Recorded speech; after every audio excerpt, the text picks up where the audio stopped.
Good afternoon, everybody. Good afternoon. How are we today? Great. Good. During his inaugural address, President Trump promised that America would be a manufacturing nation once again, and liberal pundits mocked him for it. But those critics were proven wrong once again. On the heels of President Trump's Oval Office meeting with Apple CEO Tim Cook last week, Apple just announced its largest ever commitment to American jobs and industry, with plans to spend and invest more than $500 billion in America over the next 4 years. Over the course of the current Trump administration, Apple plans to hire around 20,000 new workers, creating high-paying jobs right here in America. And the investment isn't limited to one specific region of our country. Apple teams and facilities will expand all over our country in Arizona, California, Iowa, Nevada, North Carolina, Michigan, Oregon, Texas, and Washington. With President Trump in charge, America is open for business. Apple CEO Tim Cook said it best in the company's announcement: "We are bullish on the future of American innovation." On top of this incredible Apple announcement, President Trump already announced more than $1 trillion in pledged investments into the United States. And on another important note that the American people entrusted President Trump to fulfill, this administration's efforts to seal the border continue to prove extraordinarily successful. In President Trump's first month back in office alone, illegal border crossings hit lows not seen in decades, down 94% over the past year, while interior arrests are up 134%. And this past Saturday, this is a significant statistic that I wanted to share with all of you, there were only 220 illegal border crossings on Saturday. This is a 15-year low. Think about that in comparison to the amount of illegal border crossings we saw under the previous administration.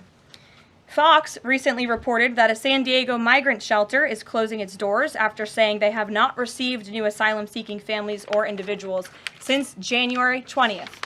We all know what happened on January 20th, don't we? And yesterday, New York City Mayor Eric Adams announced that the massive Roosevelt Hotel migrant shelter in Manhattan will shut down in the next few months. We're also seeing a reverse migration effect. There are now verified reports from the Associated Press of migrants abandoning their journey to the United States and heading back home. This is the first time the Border Patrol has received these reports since 2020, during President Trump's first term. The returning migrants claimed in interviews that the new heavy security posture adopted by the Trump administration was a significant reason for their decision to return to the countries of their origin. Overall, the American people continue to overwhelmingly give President Trump very positive remarks. Nearly every one of President Trump's policy initiatives are receiving strong majority support, and I have noted that in every briefing since Inauguration Day. 81% of Americans support deporting illegal migrant criminals from our nation's interior. 76% of Americans support the DOJ-led efforts of a full-scale investigation to find and eliminate fraud and waste in government expenditures. Again, this is from a Harvard-Harris poll, a very legitimate pollster. 76% of Americans support closing the border. 69% of Americans support President Trump's common-sense efforts to ban men from women's sports. As you all know, we celebrated that executive order at the White House a couple of weeks ago. 65% of Americans support the president's efforts to eliminate all preferences by race in the hiring and awarding of government contracts, which is another pledge that DOJ is working hard to fulfill. And 61% of Americans, vast majority, support the president's plan for reciprocal tariffs to ensure that other countries are treating us the way we have always been treated. Despite what many Democrats and media members want you to believe, the Trump agenda is not only necessary, but it is overwhelmingly popular. Why? Because it's driven by common sense. And finally, as you all saw yesterday, a federal judge denied the Associated Press's emergency motion for a temporary restraining order against myself, our Deputy Chief of Staff Taylor Budowich, and our Chief of Staff Susie Wiles for our decision to remove the Associated Press from the White House press pool for certain and special events. The judge's ruling, upholding our decision to deny the Associated Press such privileged access, reinforces the truth. And it reiterates what I said from this podium last week when that suit was filed. Asking the President of the United States questions in limited spaces, such as the Oval Office in Air Force One, is a privilege that unfortunately has only been granted to a few. It is not a legal right for all. The Trump administration has already proven to be the most transparent ever, and this president, the most accessible in history. This is evidenced by President Trump's daily press conferences in the Oval Office, where he takes many questions from the journalists who have the honor and privilege of standing before the beautiful Resolute desk. The president and this entire White House are committed to ensuring the American people continue to receive this same level of historic transparency, access, and visibility. In fact, we want to double down and give even greater access to the American people. We want more outlets and new outlets to have a chance to take part in the press pool, to cover this administration's unprecedented achievements up close, front and center.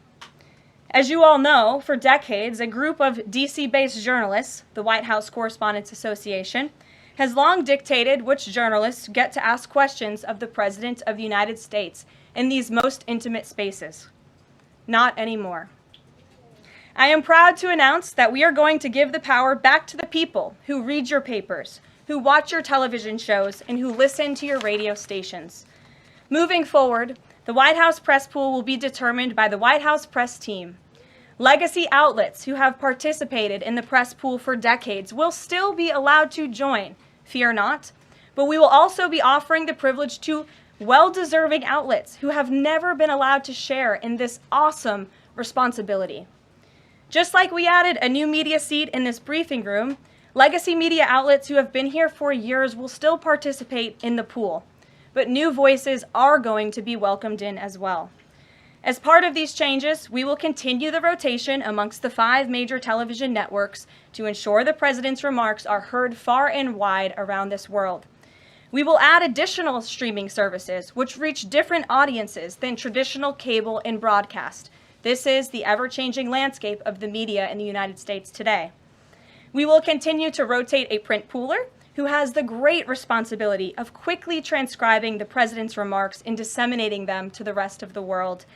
And we will add outlets to the print pool rotation who have long been denied the privilege to partake in this experience, but are committed to covering this White House beat. We will continue to rotate a radio pooler and add other radio hosts who have been denied access, especially local radio hosts who serve as the heartbeat of our country. And we will add additional outlets and reporters who are well suited to cover the news of the day and ask substantive questions of the President of the United States, depending on the news he is making on that given day. This administration is shaking up Washington in more ways than one. That's what we were elected to do. As I have said since the first day behind this podium, it's beyond time that the White House press operation reflects the media habits of the American people in 2025, not 1925. A select group of DC-based journalists should no longer have a monopoly over the privilege of press access at the White House. All journalists, outlets, and voices deserve a seat at this highly coveted table. So by deciding which outlets make up the limited press pool on a day-to-day basis, the White House will be restoring power back to the American people who President Trump was elected to serve. So in that note, in our new media seat today, we have Shelby Talcott, who is a White House reporter for Semaphore. In 2022, Semaphore launched as a global digital news platform with the aim of bringing meaningful innovations to the news industry. Today, they have nearly 1 million newsletter subscribers spanning 11 separate editions. With that, Shelby, I will take your questions. Thanks, Caroline. I've got 2 for you. One on foreign policy. Over the weekend, the president's special missions envoy, Rick Grenell, was talking about Venezuela, and he said that the president isn't someone who wants regime change. Other administration officials have made clear that they don't see Maduro as the rightful leader. What is this administration's policy on a new government in Venezuela?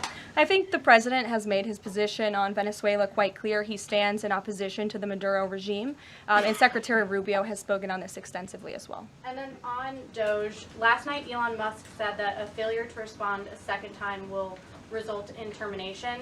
Will there be additional rounds of the did you do this week email from DOJ to federal workers? And what's the guidance on the federal workers who've been instructed by their agencies not to reply? So a couple of things on this. First of all, let's just take a step back and talk about this idea. The president sent out a truth last weekend to Elon Musk saying he loves everything Elon is doing and he wants him to be even more aggressive because DOJ thus far has proven incredibly successful in making our government more efficient. And so Elon and DOJ came up with this idea. Elon has implemented this at his private companies. It has proven successful. And it's a very simple idea when you think about it. All the Office of Personnel Management is asking, all this administration is asking, President Trump is asking, is for federal workers who live off of the American taxpayers' dime to send 5 bullet points of what they have done in the previous week. That is all we are asking for. And so the Office of Personnel and Management sent out additional guidance last night. Those responses should be directed to agency leadership, and the president defers to his cabinet secretaries, who he's obviously entrusted to pursue the guidance relative to their specific workforce. And for some of the agencies that you've seen who have said, please don't send these emails, it's in their best interest for that specific agency, and the president supports that. And let me be very clear, the president and Elon, his entire cabinet, are working as one unified team. And they are implementing these very common sense solutions. You're welcome. Jackie. Thank you. One follow-up on that question. So about the deadline, Alina Habba said that you have until tonight. Elon Musk said a failure to respond a second time would result in termination. So is that a real deadline? Should federal workers be looking to that guidance, or should they be looking to the agency heads? Like, what is the actual deadline? So again, the agency heads will determine the best practices for their employees at their specific agencies. Again, this was an idea that Elon come up with. DOJ worked with OPM to actually implement the idea, and the secretaries are responsible for their specific workforce. And this is true of the hirings and the firings that have taken place. And we advise federal workers, unless your agency has dictated you not to respond to this email. In fact, I can announce that we've had more than 1 million workers who have chosen to participate in this very simple task of, again, sending 5 bullet points to your direct supervisor or manager, CCing OPM. I actually participated in myself. It took me about a minute and a half to think of 5 things I did last week. I do 5 things in about 10 minutes, and all federal workers should be working at the same pace that President Trump is working and moving. We have a country to save, and we want this federal government to be responsive to the needs of the American people who re-elected this president to have historic, massive reform, and that's what the intention of this idea is. Can you clarify one thing, though? Because Elon Musk also said that a reason that they wanted this 5 things email was just to see if people are actually alive. Citing that there are some federal workers who might not even be alive. So meantime, NBC is reporting that these responses are going to go into an AI generator to evaluate whether these jobs are necessary. So is it just to see if people are actually working, or is it an effort to maybe cut some of those jobs? I have not seen that NBC News report, and I haven't heard that from DOJ or from Elon himself. Again, this is to ensure that federal workers are not ripping off American taxpayers, that they are showing up to the office, and that they are doing their jobs. That's what the American people expect, and it's a very simple task to complete. I did it myself, and I was more than happy to do it because I'm very grateful that I am serving the American people on the American taxpayers' dime. Do you think DOJ should hire a spokesperson just so that Elon Musk doesn't put out tweets that then confuse federal workers? Are my press briefings not good enough for you, Jackie? John. Carolyn, thank you. In the ruling by Judge McFadden yesterday, who dismissed the lawsuit that AP brought against yourself and your team members here, President Trump, in there he said, why not just do away with the entire White House Correspondents Association along with it, because essentially they have no authority, they just usurped it. What is your reaction to that?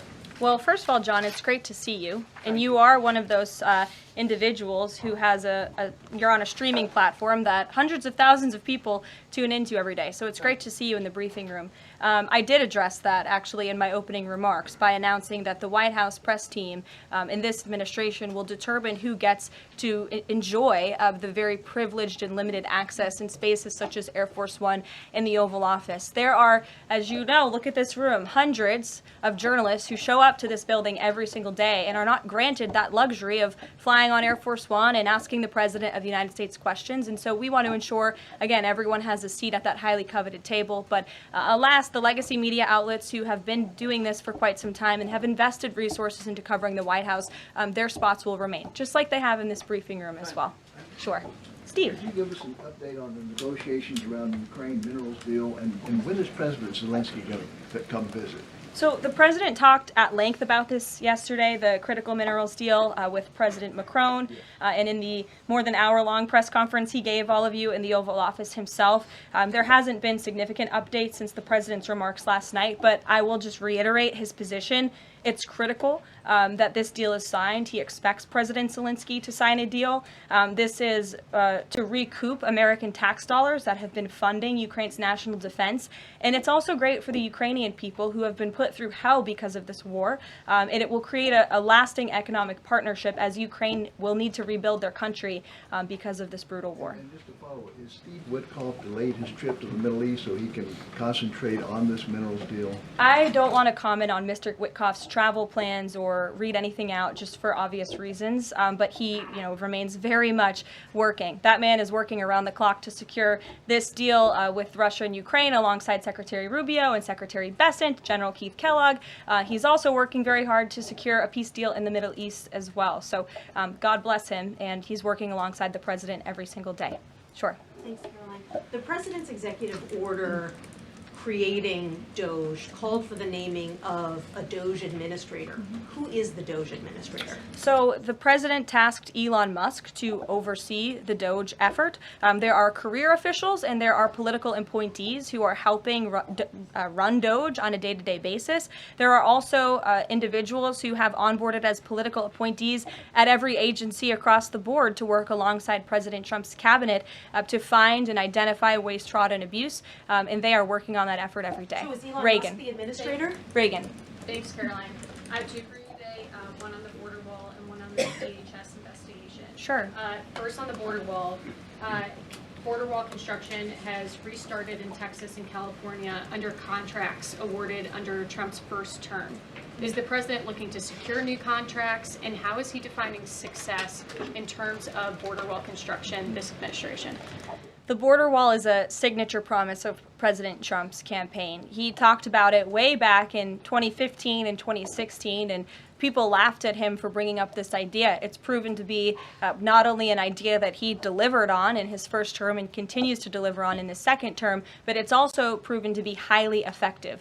In fact, we know where there were parts of President Trump's border wall built and standing under the previous administration, illegal border crossings dropped 87% where there was a border wall. So the wall is an incredible deterrent factor for illegal migrant caravans. The president is committed to the continuation of the construction of the wall. And the previous administration actually sold off the resources that the Trump administration secured to build the wall. And that's an egregious misuse of the American taxpayers' money. They just let those resources rot on the southern border. They actually sold them for pennies on the dollar. So this administration, DHS and ICE and Customs and Border Patrol and Tom Homan and all of the great people who are working on this effort are committed to continuing the construction of President Trump's border wall. DHS investigation into people who might be leaking within the administration.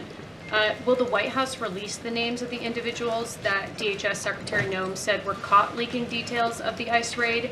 And can you share how many leakers have been caught so far and what agency they were a part of? I would defer you to DHS on the leakers that they have identified, but I know the president and this White House commend Secretary Noem for launching an internal investigation to identify those leakers because it's unacceptable for career bureaucrats who are standing in the way of the will of the American people and enacting President Trump's agenda. If they don't want to adhere to the will of the 77 million Americans who reelected President Trump, then they should go find another job. And if they continue to leak information, especially information that is critical to protecting Border Patrol agents and ICE agents who are out there doing jobs that not many people are willing to do, putting their lives on the line to protect our national security, then those individuals absolutely should be fired. And this administration is committed to finding them. Sure. Caroline, two questions for you, one related to Guantanamo Bay, the other to the White House Correspondents' Dinner. I wanted to get your response to some Washington Post reporting of the migrants who stayed over at Guantanamo Bay for the last 2 weeks. They told the Post they were rarely let outside. They were shackled and placed in what they described as cages and alleged that they were not treated as human beings. Does the White House have any response to those conditions? At Guantanamo Bay? It's a promise the president campaigned on, that if you invade our nation's borders, if you break our country's laws, and if then you further commit heinous, brutal crimes in the interior of our country, like raping and murdering innocent, law-abiding women and girls, and committing heinous acts of violence, then you are going to be deported from this country, and you may be held at Guantanamo Bay. These are criminals we are talking about. Don't forget that. Sure. So U.S. consumer confidence fell this month, the most since August of 2021. What is your message for Americans who are concerned about the impact of things such as tariffs on prices? Yeah, sure. Well, thank you for that question. It's obviously an important one. The president campaigned on reigniting the Trump economy and fixing the mess that was created by the previous administration. We know they created an economic and an inflation nightmare for the American people, and I'm not going to stand up here and lie to you like my predecessor did about the state of our economy. We understand there are people that are hurting, and this administration is wholeheartedly committed to ensuring that those individuals see relief and price reductions and tax cuts and in less regulations that are burdensome on their household and their businesses. And the president and this entire administration are focused on that every day. I can go through the very long list of economic actions this president has taken. I know you work for Bloomberg, so I'm sure you're well aware of them, but I can assure the American people that the president is very much focused on bringing down the cost of living crisis in this country that was created by the previous administration. Speaker, I can just ask a quick follow-up. Sure. Is the president planning on whipping any votes for support for the House budget vote? And if so, to whom is he making calls? I'm not aware of any calls that he has made. I did talk to the president about his position on this just before coming down here, and he said that he's made it very clear to the Hill what his priorities for a budget are. He's said it to the Speaker of the House. He said it to Leader Thune. The Senate and the House know what President Trump wants and know what the American people want. And so he expects Congress to get it done. He's looking at the proposal from the House. He will also be looking at the proposal that I believe the Senate is drafting up as well. Sure. Thank you, Karoline. I have two questions. Does the United States, I'm sorry.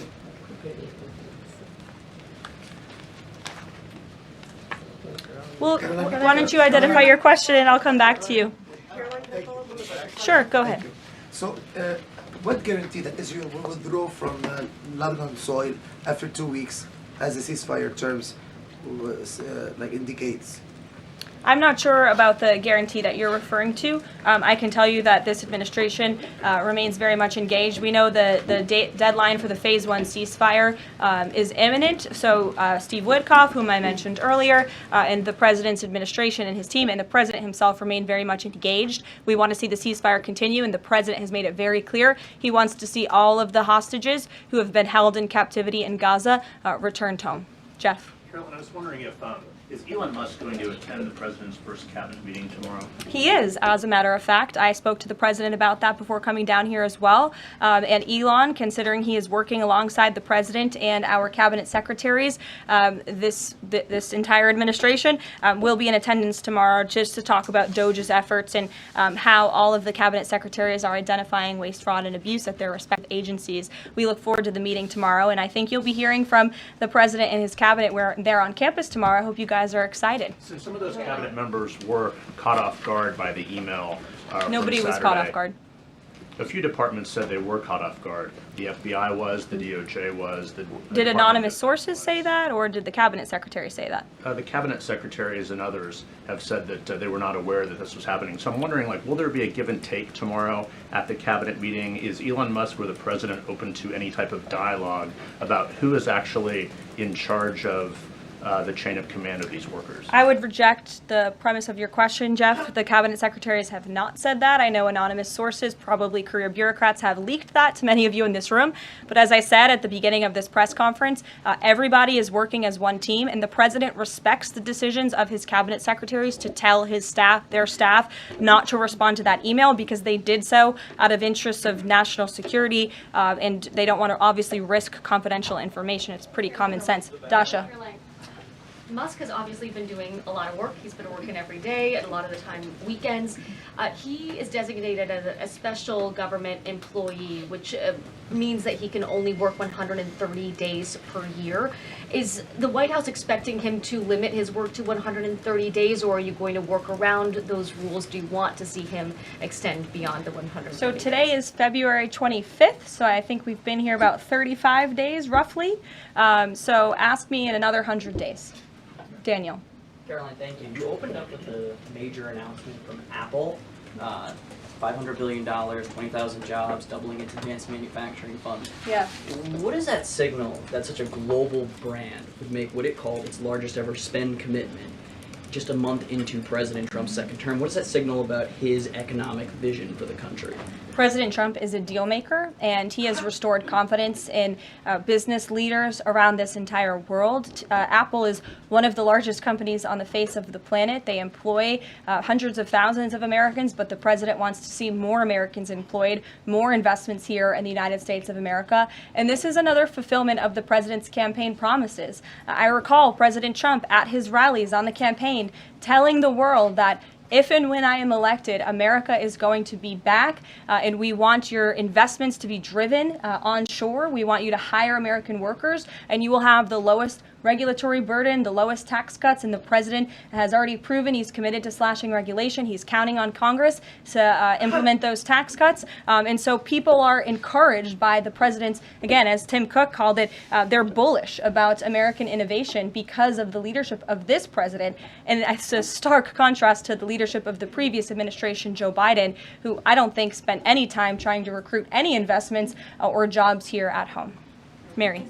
We're hearing from some Republicans who are voicing concerns about how these cuts are being carried out. Congressman McCormick, a Republican from Georgia, tells us he's worried it's too rapid for real people to adapt to. And he says he's concerned that it could come off as discompassionate, in his words, that it could risk undercutting the strong message that he feels you're trying to send about the need to cut government waste. Well, I think that was one comment from one senator, and I think, as I cited in my opening remarks in the poll, the most important people are the American people, and 77% of Americans at home support a full investigation into the waste, fraud, and abuse that the federal government has been spending their tax dollars on. So that's the people the president cares about most, and that's why we're fulfilling this pledge. And again, it should come as no secret to anybody. The president campaigned on doing this. The president yesterday said if you don't respond to this email, you will be fired or semi-fired.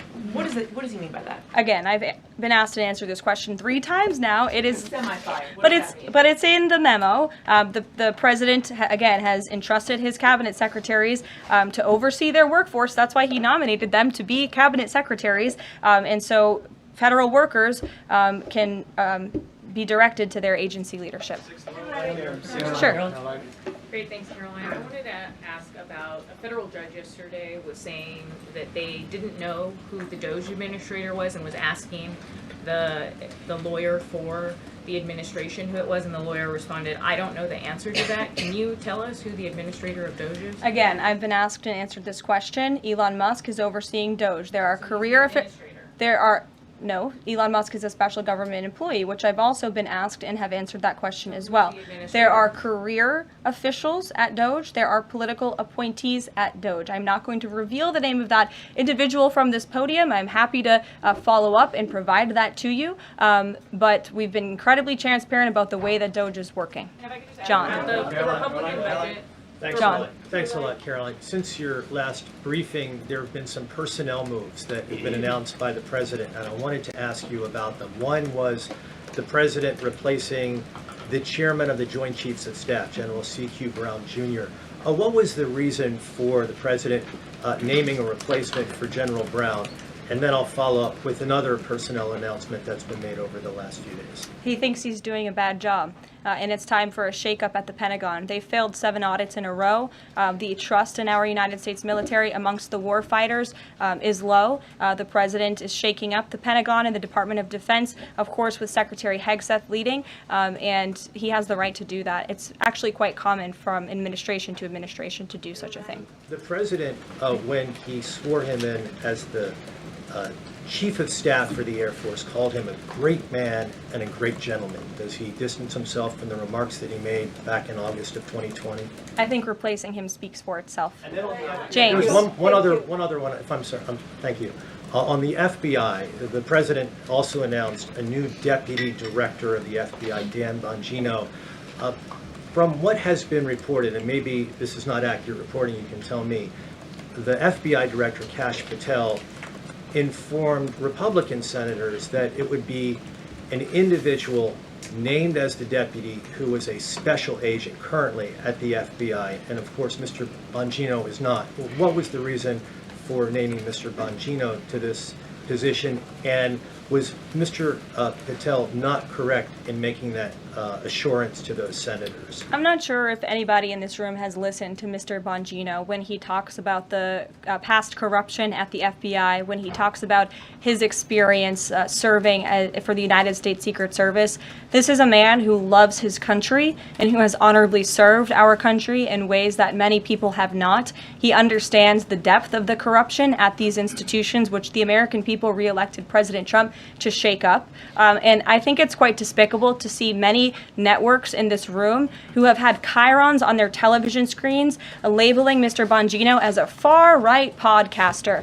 He is not. He is a former law enforcement agent. He is a former Secret Service agent who put his life on the line to protect this country, and that is why the President of the United States has entrusted him for this important role. He's also an outsider to this Washington swamp, and we often see that when outsiders are appointed to such coveted positions, a lot of people in this city get very, very nervous, and they should be, because Dan Bongino and Kash Patel and Attorney General Bondi are focused on rooting out the corruption at these agencies and ending the weaponization of government once and for all. I'd like to end with something. As you all know, you know what, James? I'm feeling generous. Go ahead. I will take it. Thank you, Karoline. Sure. I wanted to ask Don't make me regret this. I wanted to ask about the Macron visit and the Russia-Ukraine talks in general. Sure. It's pretty clear to my eye that President Macron was performing a kind of delicate dance, lavishing praise on the president while seeking in his own remarks to try to bind President Trump to positions and even specific language that the president has not committed to heretofore.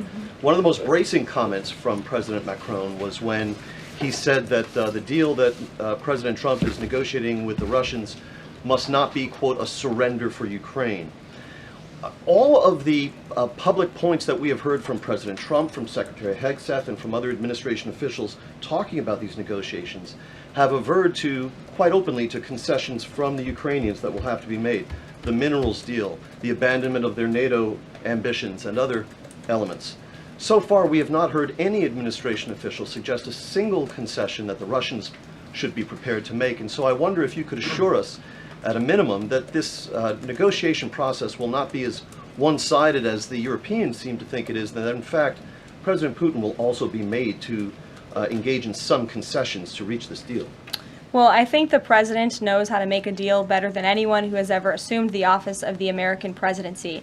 And in order to make a deal, you have to bring both sides to the table. And typically when you make a good deal, both sides leave that table a little bit unhappy. I'm not going to outline the concessions that the president and his team are engaged in discussing. These are obviously ongoing negotiations, and it would be unwise of me to impede them from this podium. But the president has made significant improvements in ending this conflict. He is committed to seeing an end to the war. He wants to see the bloodshed and the killing stopped. He wants to stop seeing young men being killed and slaughtered. This has been going on for far too long. The president inherited this mess because of the incompetence of the previous administration, and he's committed to fixing it. And he's made, some of those concessions clear, but I'm not going to get ahead of him on additional ones. But he is wholeheartedly committed to striking a peace deal in Russia and Ukraine, also in the Middle East. Thank you very much, guys. Good to see you. We'll see you later. Thank you.